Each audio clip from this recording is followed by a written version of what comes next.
Hello friends, मैं अनुराग कुमार आपका अपना द पॉलिटेक्निक क्लासेस में स्वागत करता हूं। आज के इस क्लास में हम लोग मैथमेटिक्स में हम लोग नेक्स्ट यूनिट हम लोग स्टार्ट कर रहे हैं। आपका यूनिट 1 में जो है आपका ये बच रहा है अभी सेक्शन। कौन कौन सा सेक्शन बच रहा है? तो आपका इनवर्स ट्रिग्नोमेट्रिक फंक्शन आपका बच रहा है, ठीक है ना, और ग्राफ। तो ग्राफ को हम लोग एक क्लास में बिल्कुल सॉर्ट आउट कर लेंगे, ठीक है। इसलिए आप लोग टेंशन नहीं लेना है आप लोग को, ठीक है ना। हाँ, तो हम यूनिट 2 का हम लोग शुभारंभ कर रहे हैं, ठीक है, कोऑर्डिनेट ज्योमेट्री के साथ। तो कोऑर्डिनेट ज्योमेट्री में हम लोग को पढ़ना क्या क्या है, आप लोग पहले बेसिकली ये समझ लो, उसके बाद मैं इस पे मैं बात करूंगा। देखिएगा, ये जो हमारे पास यहां पे आप लोग को दिखाई दे रहा है, आपके पास देखिएगा, सबसे पहला जो हमारे पास है वो क्या है? Straight line.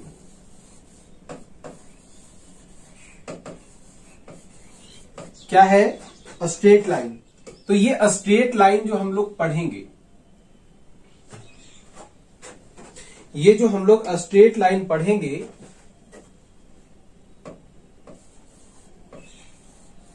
है ना, स्ट्रेट लाइन। यह स्ट्रेट लाइन के बाद हम लोग इसमें हम लोग पढ़ेंगे conic section,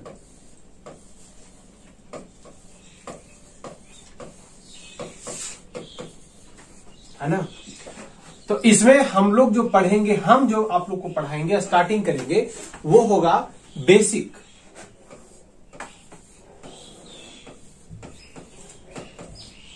basic of coordinate geometry, ठीक है ना।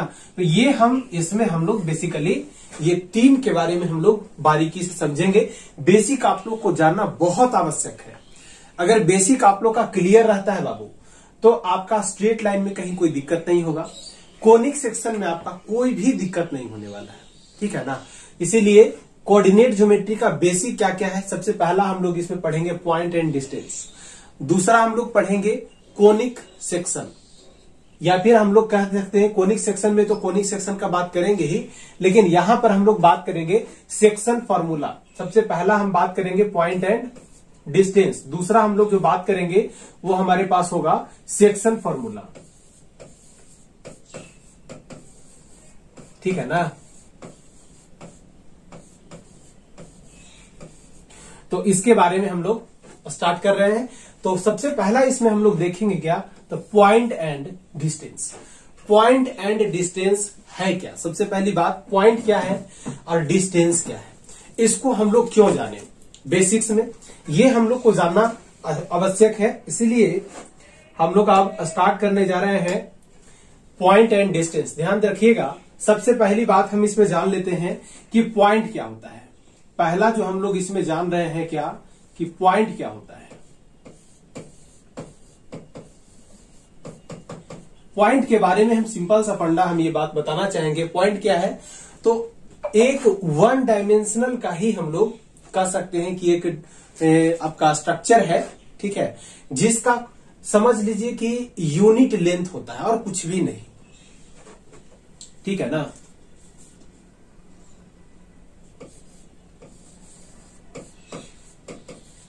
It is a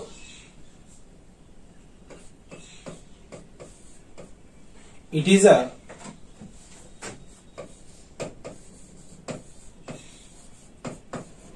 is a one-dimensional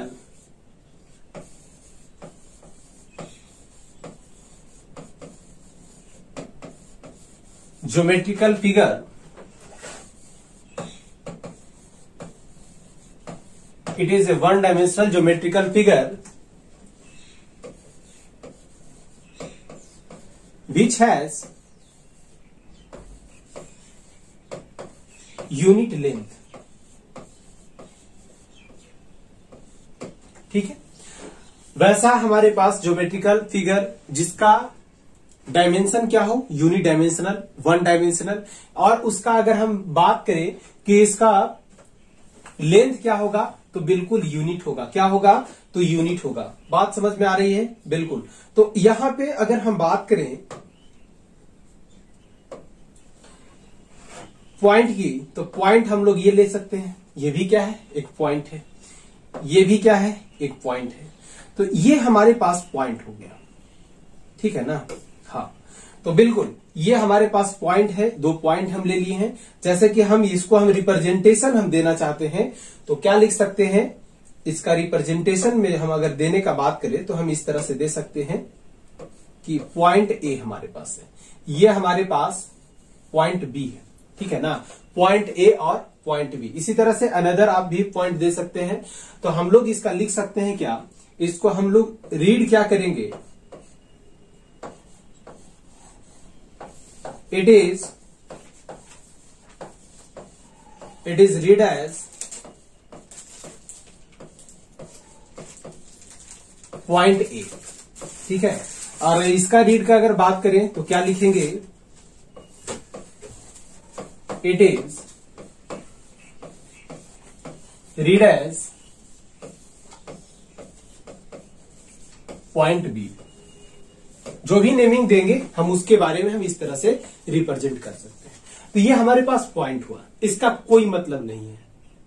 आप लोग को दिमाग में आ रहा होगा कि ये जो पढ़ लिए सर इसका कहीं तो पूछ तो है नहीं, बिल्कुल सही नहीं है। लेकिन अगर ये कॉन्सेप्ट आपका छूटता है तो स्ट्रेट लाइन में जो हम बातें, अंदरूनी बात हम जो बताएंगे उसमें आप लोग नहीं इमेजिन कर पाइएगा। इसीलिए इस पॉइंट को समझना बहुत आवश्यक है, ठीक है। तो हम इस सेक्शन को हटा रहे हैं, ठीक है। और आप लोग अब समझना कि अब पॉइंट के बाद हम लोग नेक्स्ट किस तरह से बढ़ने जा रहे हैं, ध्यान देना। तो पॉइंट के बाद जो हमारे पास आता है, यहां पे नेक्स्ट हम लोग कंसीडरेशन जो हम लोग लेने वाले हैं वो ध्यान देना। दूसरा है हमारे पास लाइन। अब सीधा हम लोग बढ़ रहे हैं किस पे, तो लाइन पे। तो लाइन क्या है, अब लाइन के बारे में कुछ बातें हम समझ लेते हैं। लाइन क्या होती है, तो लाइन के बारे में हम सिंपल सा फंडा हम लिख सकते हैं क्या,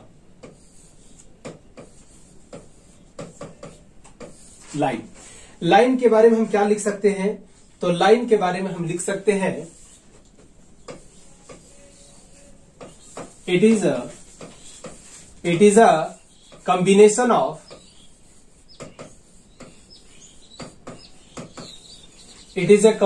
ऑफ पॉइंट, ये क्या है, तो पॉइंट का कॉम्बिनेशन है। जैसे कि हम कहें कि हमारे पास ये एक हम लोग लाइन ले लिए, चलिए लाइन का रिप्रेजेंटेशन हम कुछ इस तरह से लेते हैं। लाइन का रिप्रेजेंटेशन हम लोग कुछ इस तरह से लेते हैं।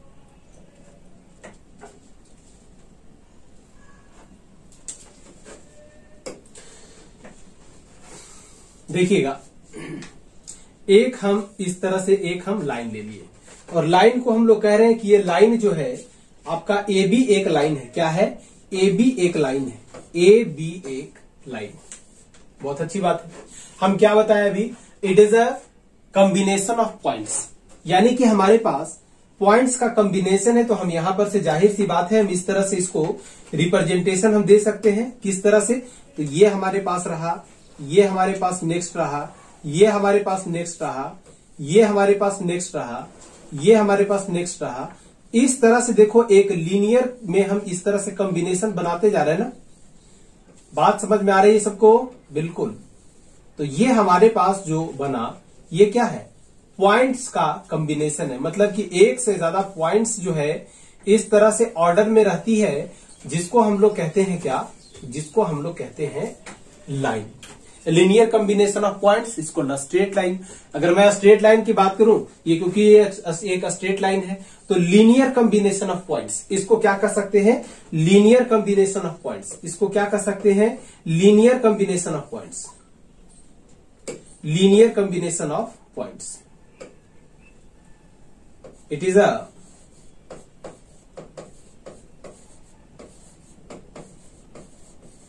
Is a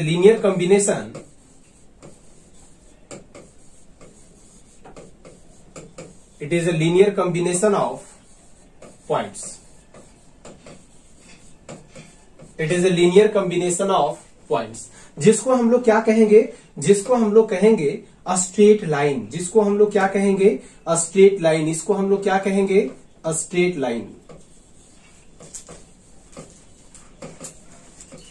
a straight line, है ना। तो ये हमारे पास स्ट्रेट लाइन बना। अगर हम यही ऑर्डर ले ले, हम कहें कि अगर हमारे पास एक लाइन कुछ इस तरह का है, अगर हमारे पास एक लाइन कुछ इस तरह का है, ये भी तो लाइन होगा, बिल्कुल होना चाहिए। तो अब हमारे पास क्या है, पॉइंट्स का, ये लाइन का जो है क्या कर रहा है, it is a combination of points. तो अगर हम इसके बारे में अगर हम बात करें, कॉम्बिनेशन ऑफ पॉइंट्स है, तो कॉम्बिनेशन ऑफ पॉइंट्स में फिर से हम लोग यही कॉम्बिनेशन लेंगे, ये दूसरा, ये तीसरा, ये चौथा, ये पांचवा, ये छठा, इस तरह से हमारे पास ये कॉम्बिनेशन ऑफ पॉइंट्स का ही ये हमारे पास रूप है, जिसको हम लोग लाइन का नाम देते हैं। क्या देते हैं, लाइन का। तो एंड सो और इसी तरह से इसी ऑर्डर में आगे तक जाएगा, है ना। तो फिर इसका नेमिंग जो हम लोग करेंगे, इसको हम क्या कहेंगे, तो हम इसको कहेंगे कर्व लाइन। क्या कहेंगे, कर्व लाइन, क्योंकि कर्व है ना, कर्व लाइन, ये कर्व लाइन है। इसके बारे में अगर हम कहने का प्रयास करें तो क्या कह सकते हैं, हम कह सकते हैं इट इज अ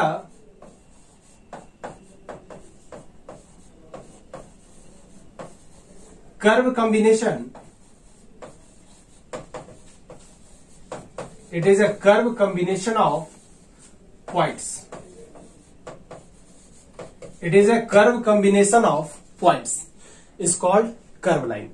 और स्ट्रेट लाइन को डिफाइन करना है, it is a linear combination of points, या फिर कह सकते हैं linear combination of points is called a straight line.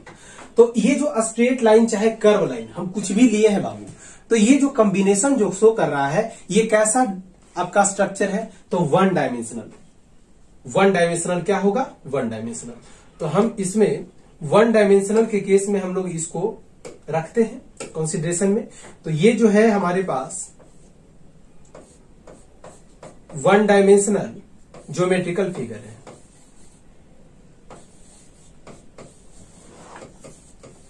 Geometrical figure, one dimensional geometrical figure.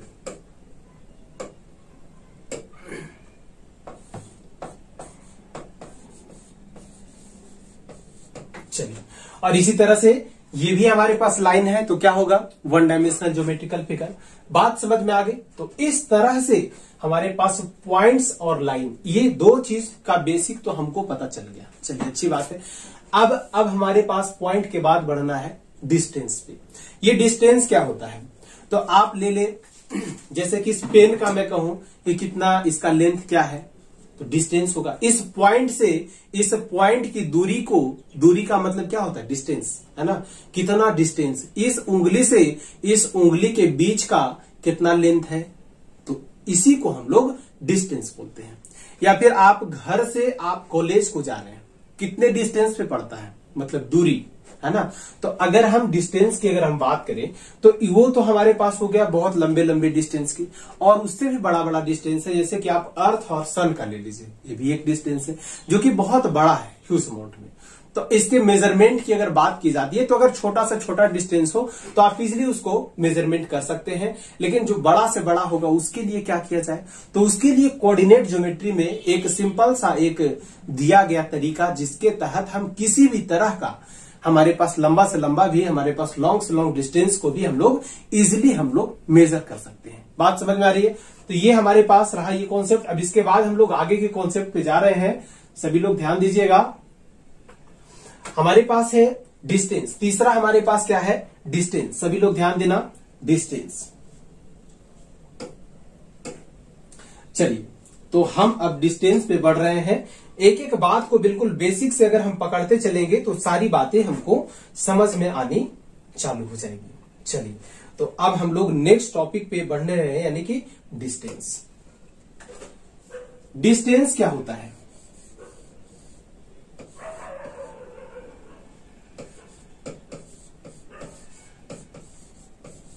Distance, distance क्या है।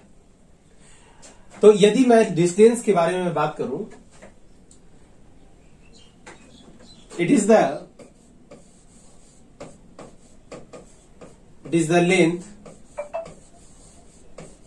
द लेंथ between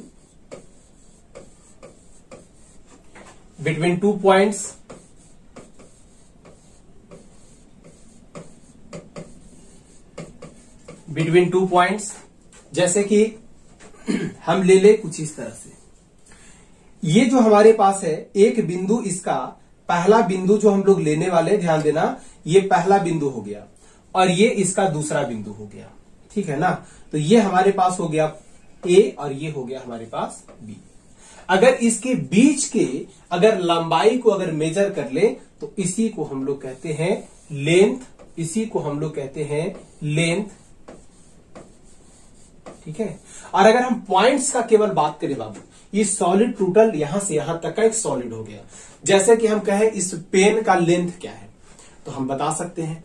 अगर हम कहें कि डिस्टेंस बताइए इस उंगली और इस उंगली के बीच का डिस्टेंस क्या होगा, तो हम डिस्टेंस बोल रहे हैं। क्यों? क्योंकि ये सॉलिड ऑब्जेक्ट नहीं है, हम ले रहे हैं इसके इस हाथ और इस हाथ के बीच की दूरी। तो क्या हुआ, एक प्रकार का लेंथ ही तो हुआ। तो इसलिए यहां पर हम लोग लेंथ को ही हम लोग क्या कर सकते हैं, एक तरह से हम लोग कह सकते हैं डिस्टेंस। लेकिन लेंथ जो होता है वो हमारे पास पर्याप्त होता है किसके लिए, तो किसी भी ऑब्जेक्ट के केस में, ठीक है। लेकिन अगर डिस्टेंस अगर हम बताने का हम प्रयास करें,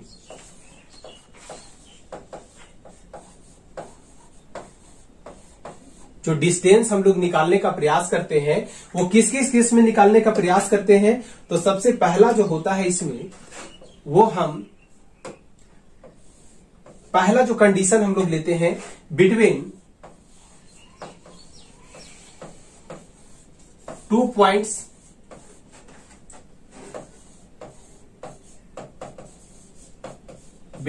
पॉइंट्स, दूसरा जो हम लोग लेते हैं इसमें, हम लोग लेते हैं 2 लाइन के बीच में,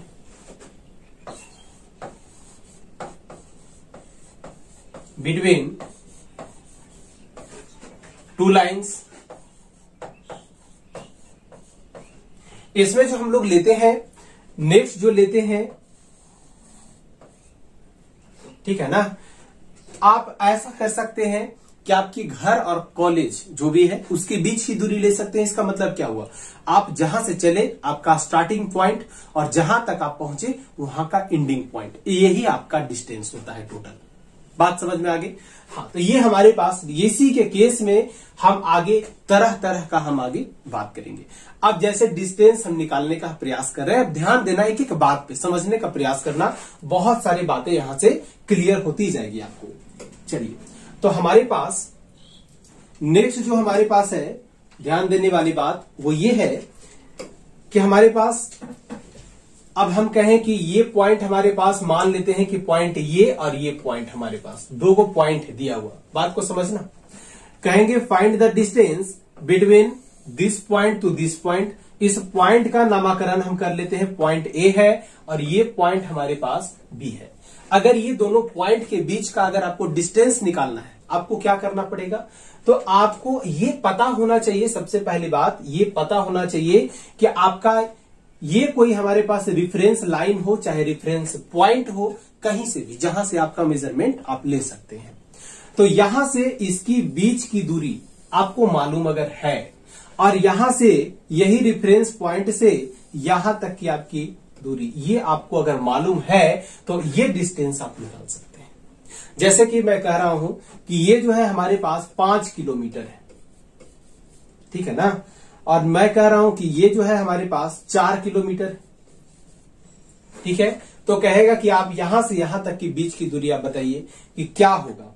तो हमारे पास अगर इस तरह का अगर आए तो हम डायरेक्ट क्या करेंगे, इसके डिस्टेंस को निकालने के लिए, इस पॉइंट से इस पॉइंट के बीच के डिस्टेंस को निकालने के लिए हम लोग क्या करेंगे, तो डिस्टेंस बराबर हम लोग करेंगे तो हमारे पास क्या होगा, तो 5 - 4 बराबर कितना होगा, तो 1। ये क्या है, 1 किलोमीटर। तो ये 1 किलोमीटर जो आया ये आपके पास क्या आ गया, तो डिस्टेंस आ गया। बात समझ में आ रही है? बिल्कुल। तो ये तो हमारे पास एक लीनियर वे में हमारे पास हो गया। अब धीरे धीरे हम लोग कोऑर्डिनेट सिस्टम पे बढ़ते जा रहे हैं, ठीक है। कोऑर्डिनेट सिस्टम में हम इस डिस्टेंस का बात करेंगे, ठीक है। तो कोऑर्डिनेट सिस्टम बेसिकली होता है क्या और कितने तरह का होता है, सबसे पहले ये हम जान लेते हैं। उसके बाद हम लोग धीरे धीरे हम लोग तह तक बिल्कुल चलते जाएंगे, टेंशन लेने वाली बात नहीं इसमें है। तो अब जो है हमारे पास नेक्स्ट जो हम बढ़ने जा रहे हैं वो हमारे पास है कोऑर्डिनेट सिस्टम। क्या है? Coordinate system. तो कोऑर्डिनेट सिस्टम क्या होती है? तो किसी भी रेंडमली कोई भी हम लेते हैं ऑब्जेक्ट की मोशन को लेते हैं, कोई भी आप, जैसे कि मैं कहने का ये प्रयास कर रहा हूं कि कोई भी स्पेस में कोई दो पॉइंट्स है मान लेते हैं, इसके बीच में एनालिसिस करना है कि इसके बीच में डिस्टेंस क्या है। तो ये सब का एनालिसिस आप रेंडमली जो करोगे वो सब होता है किसके मदद से? तो कोऑर्डिनेट सिस्टम की मदद से। तो ये कोऑर्डिनेट सिस्टम है क्या और कितना तरह का होता है, अब वो बातें हम समझ लेते हैं। तो हमारे पास कोऑर्डिनेट सिस्टम का अगर हम बात करें,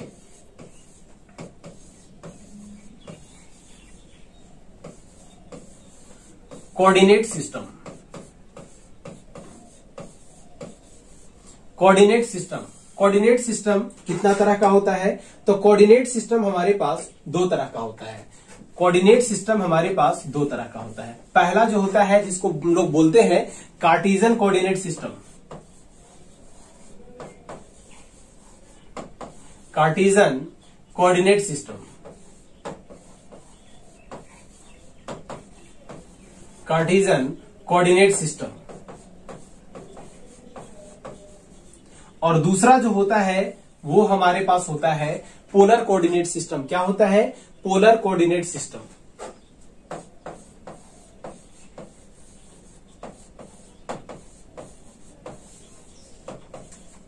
पोलर कोऑर्डिनेट सिस्टम, है ना। पोलर कोऑर्डिनेट सिस्टम, ये कार्टेशियन कोऑर्डिनेट सिस्टम क्या है और पोलर कोऑर्डिनेट सिस्टम क्या है? जैसे कि हम कहें किसी भी पॉइंट को हमको बताना है कि इसका लोकेशन क्या है, कोई भी पॉइंट को, ठीक है। तो हमारे पास ये कोऑर्डिनेट सिस्टम में हमारे पास दो तरह से पैरामीटर बनते हैं। पहला कार्टेशियन कोऑर्डिनेट सिस्टम का अगर हम बात करें तो कार्टेशियन कोऑर्डिनेट सिस्टम के अकॉर्डिंग अगर हम बात करें, जैसे कि मैं बात कर रहा हूं कि ये एक पॉइंट है, इसके लोकेशन का मैं बात कर रहा हूं कि इसको लोकेट करना है कि ये कहां पे एग्जिस्ट कर रहा है। तो ये हमारे पास एक्स एक्सिस हुआ, ये हमारे पास वाई एक्सिस हुआ। तो अगर इस पॉइंट के लोकेशन को बताने के लिए हम एक्स एक्सिस और वाई एक्सिस का मदद ले, तब हम उस सिस्टम को कहेंगे कार्टेशियन कोऑर्डिनेट सिस्टम। क्या बोलेंगे? Cartesian coordinate system. तो यहां पर से इसकी दूरी और यहां से इसकी दूरी, अगर ये यहां से मान लेते हैं हम कि यहां से इसकी दूरी जो है y है, यहां से इसकी दूरी जो है y है और यहां से इसकी दूरी जो है ये x है, तब इस पॉइंट के लोकेशन को हम लोग बताने के लिए हम मान लेते हैं कि ये पॉइंट जो हमारे पास है ये कैसा पॉइंट है? ये पॉइंट हमारे पास P है जो कि x दूरी पर है और y दूरी पर है। पहला लिखेंगे x कोऑर्डिनेट, मतलब ओरिजिन से x की तरफ कितना हम जाएंगे, तो x जाना है। अगर हम कहें कि इससे कितना y एक्सिस पे जाना है, तो y जाना है, हमने मान लिया। अब जो है डिफरेंट तरह का इसमें एग्जांपल ले लेते हैं, उसके बाद हम लोग पोलर कोऑर्डिनेट पे हम लोग मूव करेंगे। तो यहां पर आप लोग समझ लिए, जैसे कि एक एग्जांपल हम और यहां पर ले रहे हैं, सभी लोग ध्यान देना, बात समझ में आएगी। एक सेकेंड जरा सा, चलो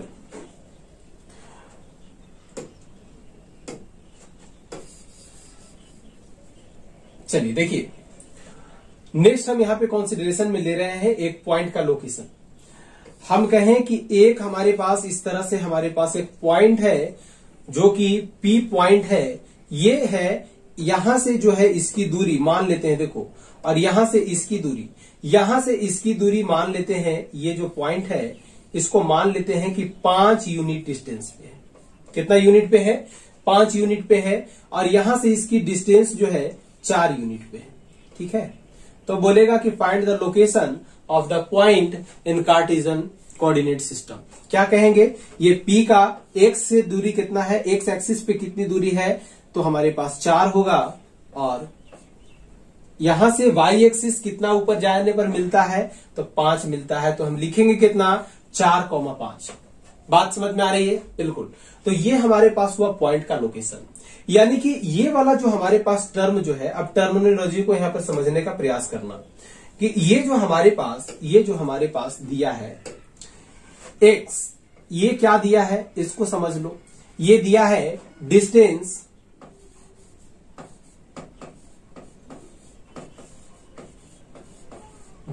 ऑफ द पॉइंट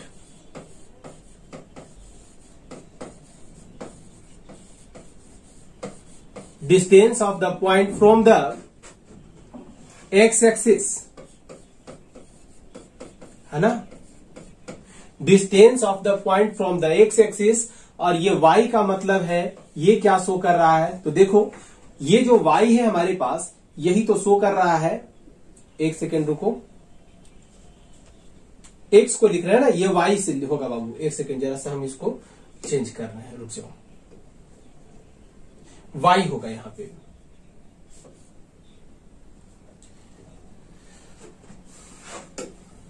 देखिएगा ये हमारे पास हो गया y एक्सिस, क्योंकि ये जो x है ना, x जो है ना ये y एक्सिस से कितनी दूरी पे है, ठीक है ना। और इसी तरह से y कोऑर्डिनेट के बारे में क्या लिख सकते हैं, तो distance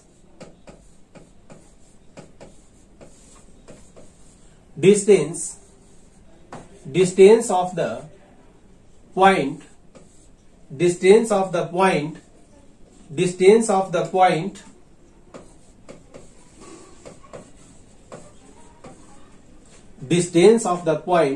from the x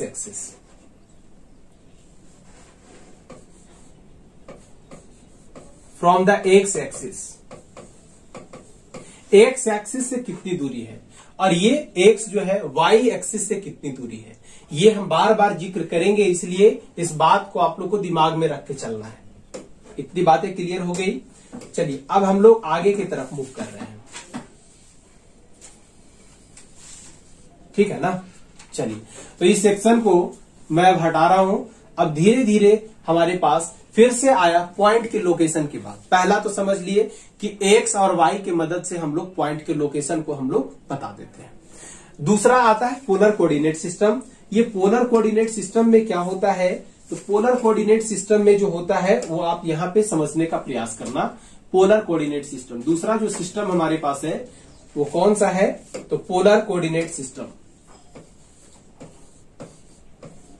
polar coordinate system, polar coordinate system.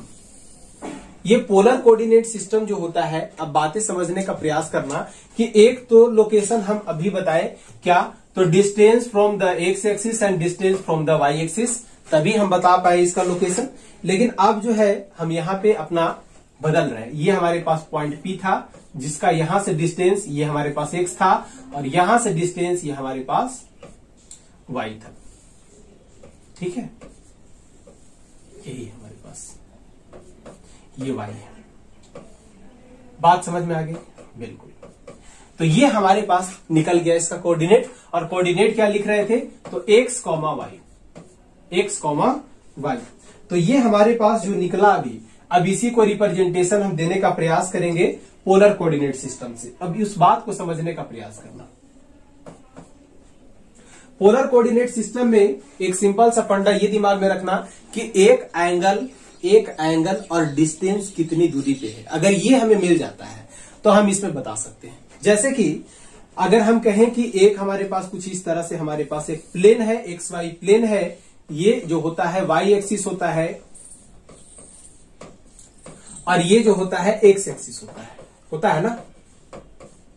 तो इसमें अगर एक पॉइंट है और कहे कि इसको लोकेशन को बताना है तो क्या करेंगे, तो हमारे पास ओरिजिन से आप एक लाइन को ड्रा करेंगे। ओरिजिन से क्या करना है, एक लाइन को ड्रा करना है। ये ड्रा हमने कर दिया, ये रहा। तो ये कितना एंगल बना रहा है, what is the theta, and ये कितना डिस्टेंस पे, यहां से इसके बीच की दूरी क्या है। अगर ये पता चल जाता है तो हम कह सकते हैं क्या, तो हम कह सकते हैं कि इस पॉइंट की लोकेशन को मिल गया, हमें मिल गया, क्यों नहीं। और इसी सिस्टम का यूज ज्यादातर जो है वहां बॉर्डर पे किया जाता है, कोई भी शत्रु को हम लोग इजिली वे में हम लोग पराजित करने के लिए। कैसे, कोई भी हमारे पास हमारे एरिया में दुश्मन का जो है फाइटर प्लेन आ रहा है और हमारे पास उसका रडार तो होता ही हम लोग के पास, रडार से हम लोग ऑब्जर्व करते हैं, अच्छा इस रेंज में आ गया, कहां पे है, कितना एंगल पे है, उतना एंगल पे हम तुरंत वहां से मिसाइल लॉन्चर को हम लोग लगाते हैं और मिसाइल को क्या कर देते हैं, तो लॉन्च कर देते हैं। और इस तरह से हमारे पास यहां से इजिली वे में मिसाइल जाता है और उसको शूट कर देता है, ठीक है ना। तो कितना डिस्टेंस पे ये पता होना चाहिए, कितना एंगल पे है, अगर ये पता चल जाए तो हम पॉइंट के लोकेशन को बता सकते हैं। इस लोकेशन को बताने के लिए, ये पॉइंट हमारे पास P है, इस लोकेशन को बताने के लिए हमें जरूरत किसकी होगी, तो एक D की और एक थीटा की। D क्या है, तो डिस्टेंस फ्रॉम ओरिजिन, क्या लिखेंगे, distance from origin,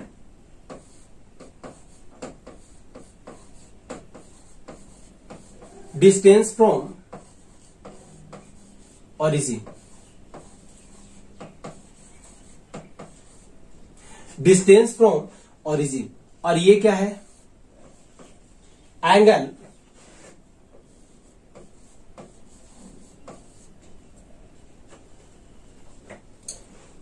angle between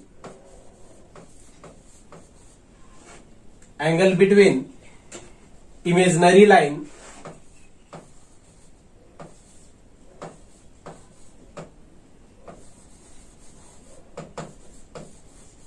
angle between imaginary line and